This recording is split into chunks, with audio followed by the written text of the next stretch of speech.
Hello bachcho, let's read the question. So the question here is dichloroacetic acid, that is CaCl2COH, is oxidized to CO2, H2O and Cl2 by 600 milliequivalent of oxidizing agent. Same amount of acid can neutralize how many moles of ammonia to form ammonium dichloroacetate? Okay, तो सबसे पहले हम इस question के की concept की बात करते हैं. So the key concept of the question here is हमें कन्वर्जन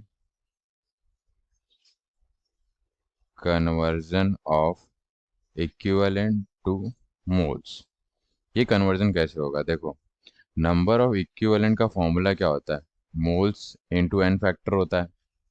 ओके, तो अगर यहाँ से अगर हम मोल्स निकालें तो मोल्स क्या हो जाएगा? Number of equivalent divided by N factor. Okay, तो ये चीज़ें हमें पता होना चाहिए इस क्वेश्चन के सॉल्व करने के लिए. इसके बाद हम क्वेश्चन में आगे प्रोसीड करते हैं.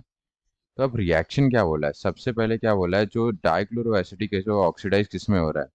डाइक्लोरो एसिटिक एसिड ऑक्सीडाइज किस में हो रहा है? CO2 में हो रहा है प्लस Cl2 प्लस H2O में हो रहा है. ओके, इसके बाद क्या बोल रहा है? सेम अमाउंट ऑफ एसिड, जो acid same amount of acid किसके साथ रिएक्ट कर रहा है? अमोनिया का.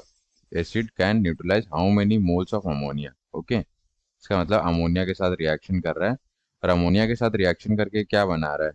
Ammonium dichloro acetate. ओके, तो यहाँ से बन जाएगा CH CL2CONH4, ये बन जाएगा.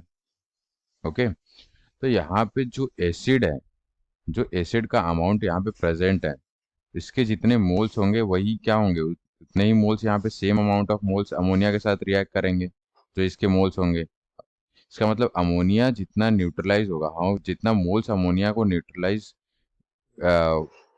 होगा उतना उतने इक्वल टू इक्विवेलेंट किसके होंगे? वो मोल्स ऑफ एसिड के, जो एसिड है उसके मोल्स के इक्विवेलेंट होंगे.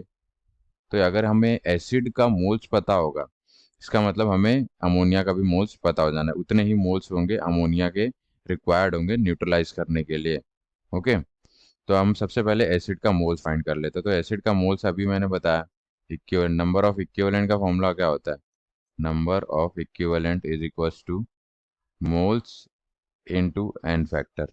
ओके, तो नंबर ऑफ इक्विवेलेंट हमें क्या दिया हुआ है? 600 मिली इक्विवेलेंट दिया हुआ है. ओके, तो 600 मिली इक्विवेलेंट को अगर हम इक्विवेलेंट में कन्वर्ट करेंगे तो क्या करना पड़ेगा? हमें 1000 से डिवाइड करना पड़ेगा.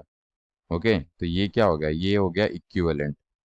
तो इक्विवेलेंट हो गया ये. और मोल्स क्या है? मोल्स हमें निकालना है. और N factor of this reaction कितना है? 6 है. तो यहाँ से अगर हम दो जीरो को यहाँ से कैंसिल कर देते हैं तो 6 से 6 कैंसिल हो गया. तो यहाँ पे मोल्स ऑफ एसिड कितने आए? मोल्स ऑफ एसिड वो हो गए अपना 1/10, that is 0.1 mole.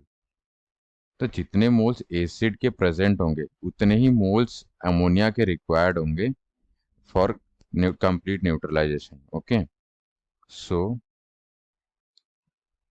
mole of ammonia required will be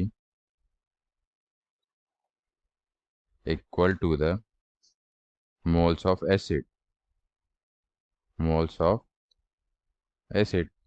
that is 0.1 moles of ammonia.